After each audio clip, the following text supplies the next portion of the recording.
गब्बर सिंह की भी शादी नहीं हुई थी, है वो भी कुंवारा था, फिर भी लूटपाट करा। ऐसा ना हो मोदी जी और गब्बर सिंह दोनों इक्वल पोजीशन पे आ जाए।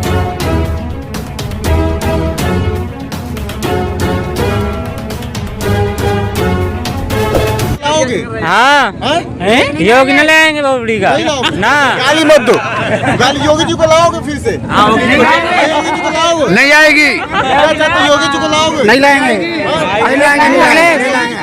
अरे पूरा देश बेच दिया। किसने देश बेच दिया? मोदी जी ने। मोदी जी रेलवे पराया हो गया, हवाई अड्डा पराया हो गया, बैंक पराए हो गए, अब पूरे देश को बेच दिया। और क्या बेचेंगे? गरीब आदमी को रोजगार नहीं मिल रहा। मोदी जी बोले देश, साल हमें होगा हमें नौकरी नहीं मिल रही। अरे मोदी जी बोले देश तरक्की कर रहा है। अभी तरक्की कर रहा है, अपना आप जहाजों में नहीं, अपना आप जहाजों में घूम रहे, पब्लिक चाहे भाड़ में जावे। हाँ जी, स्मार्ट प्रदेश बना दिया उत्तर प्रदेश को योगी। प्रधानमंत्री महात्मा गांधी जी होते, उन्होंने अपने देश के लिए कपड़े बेच दिए थे। एक ऐसा प्रधानमंत्री हो अपने 10 लाख का सूट पहने जनता घूम रही है नंगे, बस एक किनारा रखते हैं। ऐसा वो गरीब प्रधानमंत्री है, चौकीदार है, चौकीदार चोर है, चौकीदार चोर हुआ और ये फकीर बना। कौन चौकीदार चोर है? फकीर बना, फकीर बना। कौन चौकीदार चोर? चौकीदार तो हुआ योगी, ठीक है, फकीर बना मोदी, ठीक है। फकीर का मतलब क्या होता है? फकीर का मतलब भी तो होता है कि इसने कहा झोला लेके चल पड़ेंगे हम। दादा गब्बर सिंह की भी शादी नहीं हुई थी, है वो भी कुंवारा था, फिर भी लूटपाट करा। ऐसा ना हो मोदी जी और गब्बर सिंह दोनों इक्वल पोजीशन पे आ जाए। मोदी जी तो स्मार्ट प्रदेश बना रहे भाई। स्मार्ट क्या होता है? व्यक्ति से होता है देश। व्यक्ति कितना स्मार्ट हुआ, इम्पोर्टेंट ये है। व्यक्ति जा रहा है नीचे और देश बनाओ स्मार्ट, व्यक्ति भूखे मर जाए। मोदी जी के चाहने वाले कहते हैं कि मोदी जी देश को तरक्की दिला रहे हैं। देखो जी, अपना अपना स्टाइल है, वो अपनी चाहत है, मेरी चाहत नहीं है, मैं अगेंस्ट में हूँ। आप योगी जी को नहीं जिताओगे? मैं योगी जी को देखो जी, मेरा सीधा सीधा है। मिडिल ईस्ट कंट्री को कितने भी देख लो, जो कंट्री धर्म के नाम पे चला गया ना, वो हमेशा डाउनफॉल गया है। ये इसका एग्जांपल मिडिल ईस्ट देख लो, पाकिस्तान देख लो, इस्लाम की वजह से अलग हुआ था ना। आज की डेट में कंडीशन क्या है पाकिस्तान का? क्या हिंदुस्तान को पाकिस्तान बनाने की कंडीशन है? ये चाह रहे हैं। तो कौन हिंदुस्तान को पाकिस्तान बना रहा है? जो धर्म के नाम पे लड़ाएंगे, भड़काऊ भाषण देंगे, जो धर्म के नाम पे इधर उधर की बातें करेंगे। अगर इन नेताओं से 4 मुद्दा निकाल दो, 4 मुद्दा निकाल, इनकी आधे से ज्यादा पॉलिटिक्स खत्म हो जाएगा। महिला सशक्तिकरण 1947 से लेकर आज तक चल रहा है। जातिवाद 1947 से आज तक, किसान की भी मुद्दा 1947 से चल रहा है। हर कोई अपने अपने टाइम पे अपने अपने हिसाब से मुद्दे को उठाते हैं। भाई साहब, आप जो हिंदू जातिवाद पे बात कर रहे हो, योगी जी या मोदी जी कह रहे हैं कि हिंदुओं को पहले मारा जाता था, हिंदू डरता था। आज हमारे काल में हिंदू शेर मतलब काला हिला के चलते हैं। 5000 साल पुरानी हमारी सभ्यता है, अगर इतना ही खत्म हो जाता तो अब तक हिंदू बचते कहाँ से? ये सोचना चाहिए मोदी जी को।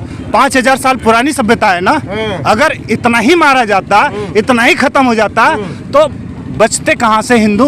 आज की डेट में अगर हिंदू की सबसे ज्यादा जनसंख्या हिंदुस्तान में है तो इसका मतलब है कि जितना हुआ है उससे कहीं ज्यादा बढ़ा चढ़ा के बोला जा रहा है। और एक बात बताइए, आप कह रहे हैं आतंकवादी के नाम पे जो अदर, मैं किसी धर्म का नाम लूं, अदर धर्म को बता रहे हैं। गोडसे हिंदुस्तान के आजादी के बाद सबसे पहला आतंकवादी था जिसने गांधी जी को गोली मारा। एक बात कंगना रनौत ये कहती है कि 1947 में देश आजाद नहीं हुआ, भीख मिला था। वो पागल है। वो मैं आपको बताऊं, कंगना रनौत का कैरियर, पद्म पुरस्कार उसको मिला राष्ट्रपति के हाथ। वो देखिए, मैं 1 मिनट मैं इसका जवाब दे दूं। कंगना रनावत का फिल्म इंडस्ट्री से कैरियर हो गया खत्म। उसको चाहिए राजनीति में कोई पोजीशन चाहिए। अब पोजीशन के लिए वो क्या कर रही है? अपने सिक्का उछाल रही है, कहीं जाके कोई सेट हो जाए। अभी तक गोटी सेट नहीं हुई। हो सकता है बीजेपी हो या अगली बार सरकार आ जाए तो कोई ना कोई पदवी दे दे। इसकी उसे लालच है, उसे कोई मतलब नहीं है। हिंदू को पागल बोलते हैं, पद्म पुरस्कार उसको मिला है भाई, किसी वजह से। देखिए, अपना अपना है, वो अपने हिसाब से बोल रही है, मैंने अपने थॉट प्रोसेस के हिसाब से बोल दिया। उसके थॉट वो कहती है कि 2014 में देश आजाद हुआ, क्या कहते हैं? वो तो एक तो बीजेपी का एक प्रवक्ता ने कहा था कि 90 साल की लीज पे भी देश आजाद हुआ है। ऐसे हिस्टोरिक पता नहीं। अच्छा, मुझे एक सवाल पूछना है बीजेपी से, ऐसे प्रवक्ता और कितने हैं इनके पास जो कहते हैं 90 साल के लीज पे है? हिस्ट्री के कौन से पेज पे है जो 90 साल के लीज पे है? संविधान पे है। कौन सा है? कौन हिस्ट्री का एक पेज दे दे, वो जगह बता दे, वो बुक बता दे जो कह दे 99 साल के लीज पे है। अब ऐसे ऐसे स्टेटमेंट गाओ, मैं बेवकूफ पन्ने नहीं कहूंगा तो और क्या कहूंगा, समझदार तो नहीं बोलूंगा। तो बीजेपी में पढ़े लिखे आदमी आपको नहीं दिखते हैं? देखो जी, बीजेपी में पढ़े लिखे आदमी ऐसा नहीं है कि नहीं है, और ऐसा नहीं है। बीजेपी तीन चीजों दो ताकतों पे चल रही है। अगर उन ताकतों में कोई उसके अगेंस्ट गया, उसको उसकी पदवी से हटा दिया जाता है। यह है मोदी जी, और दूसरा है आपका वो क्या नाम है, अमित शाह। ये दो हैं। इन दोनों के अलावा एक टाइम था 1999 में जब बीजेपी था, उसके हर जितने भी व्यक्ति थे, शिक्षा मंत्री कौन है, क्या कहते हैं, सारे पदवी पता थे। आज की डेट में 2 या 3 पदवी छोड़ के बाकी बीजेपी से भी पूछ दीजिएगा ना कि कौन सा किसका कार्यकाल में क्या हो रहा है, कोई नहीं बता पाएगा। अच्छा, एक सवाल है, बीजेपी के चाहने वाले ये भी कहते हैं कि मोदी जी के समय में देश सुरक्षित है, क्या कहते हैं? देखिए जी, अब तो इसका तो यही मतलब हो गया कि 1947 से या 1947 से लेकर 2014 से के बीच में देश पे किसी बाहरी ताकत का शासक था। इसका मतलब तो यही हुआ। अगर वो कह रहे हैं कि 2014 से ही सुरक्षित हुआ है, इसका मतलब 2014 से पहले हम गुलाम थे, और उस गुलामी का बता दे कि कौन हमारे ऊपर राज किया है। तो क्या लगता है, इस सरकार जो दावे कर रही है कि हम रोजगार दे रहे हैं, स्मार्ट प्रदेश बना दिए, क्या दावे सही है? वो तो शाह जी ने बोल ही दिया था कि 2 करोड़ रोजगार, 15 लाख रुपए, ये सब फेक है, ये सब फालतू की बातें हैं। जब उन्होंने खुद ही एक्सेप्ट कर लिया तो इस पे मुझे बोलने की कोई जरूरत नहीं है। तो क्या इस बार फिर से भाजपा यूपी में आएगी?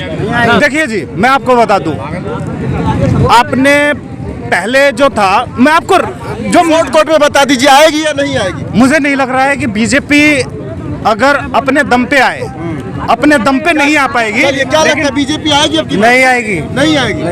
क्या कहते हैं, बीजेपी नहीं आएगी बीजेपी। आप क्या कहते हैं? कभी नहीं आएगी, बीजेपी नहीं आएगी। हाँ, भाई साहब को क्या लगता है, जिस तरह से योगी जी काम कर रहे हैं, उसके काम से संतुष्ट है कि नहीं आप? नहीं, आप बताइए, योगी जी काम कर रहे हैं, योगी जी ठीक कर रहे हैं, लेकिन हमारे पेट में रोटी आएगी कि नहीं आएगी? हाँ, तो रोटी तो दे रहे हैं, फ्री में राशन दे रहे हैं, मुफ्त में गरीबों को दे रहे हैं। सब गरीबी तो नहीं है। तो लोगों को जो अमीर व्यक्ति है तो उसको राशन देने की क्या जरूरत है? अमीर कौन है यहाँ? अमीर नहीं है, बढ़ती हैं, साला कुछ नहीं है, खाली नाम में अमीर है, नाम ठाकुर पंडित नाम में अमीर है। तो योगी जी दावे कर रहे हैं कि युवाओं को रोजगार मिला है, स्मार्ट प्रदेश बना दिया। योगी जी से पहले बोलिए किसानों को कर्जा माफ करें। चलो यार चलते हैं। वो तो किसानों के लिए किसान सम्मान माफ करें, और ये ज्यादा है, और उसके बाद महंगाई ज्यादा है। किसानों को कर्जा माफ करें, और फिर खाने पीने के बारे में देखें। तो राम मंदिर बनवा दिए, इसमें वोट मांग रहे हैं। राम मंदिर तो आज 93 से चल रहा है, आज नई बात है क्या? गड़े मुर्दे न मत उखाड़ो। तो गड़े मुर्दे मैं नहीं खा रहा, बीजेपी वाले उखाड़ रहे हैं। नहीं, मत आप मत उखाड़िए, कहिए अभी जो है कर्जे माफ कर रहे, जो किसानों के कर्जे हैं, और सामान सस्ता करें, तेल सस्ता करें, डीजल सस्ता करें। गड़े मुर्दे मत उखाड़िए। तो ये जनता है, ये उत्तर प्रदेश की जनता है, बता रही है कि महंगाई पे बात कीजिए, बेरोजगारी पे बात कीजिए, धर्म के मुद्दे पे बात मत कीजिए। ठेकेदारी, ये साहब देखिए हमारे पे गुस्सा हो रहा है। मैंने इसे सवाल किया कि आप धर्म के मुद्दे पे मतलब मुर्दे को उखाड़ रहे हैं। ये लोग का कहना है कि साफ तौर पे महंगाई है, बेरोजगारी है, सरकार महंगाई और बेरोजगारी के मुद्दे पे बात करे, धर्म के मुद्दे पे बात नहीं करे। यही चाहते हैं, बिल्कुल नहीं। धर्म